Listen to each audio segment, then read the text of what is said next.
Welcome to the Learning Pines YouTube. We hope this video helps. In this video, I will explain how to make pasta cream. We'll start by gathering our essential ingredients. You'll need good quality heavy cream, unsalted butter, and a hard cheese like Parmesan. Fresh garlic and your favorite herbs, such as parsley or basil, will elevate the taste. These simple components are all you need to create a wonderfully rich and satisfying cream sauce for your pasta dishes. Now, let's begin the cooking process. Start by melting 2 tablespoons of unsalted butter in a saucepan over medium-low heat.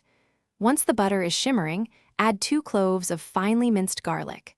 Sauté the garlic gently for about 1 minute, just until it becomes fragrant. Be careful not to let it brown, as burnt garlic can impart an unpleasant, bitter taste to your sauce. Next, it's time for the star ingredient. Carefully pour in 1 1/2 cups of heavy cream into the pan with the garlic and butter. Stir everything together gently. Increase the heat slightly and bring the cream to a gentle simmer. It's important not to let it come to a rapid boil. Allow it to simmer for about 3 to 5 minutes, letting it thicken slightly.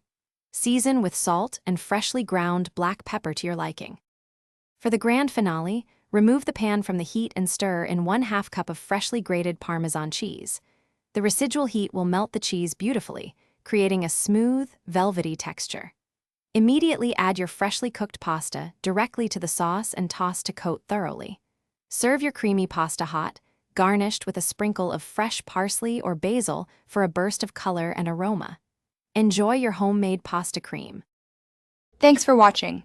Consider subscribing if we helped you.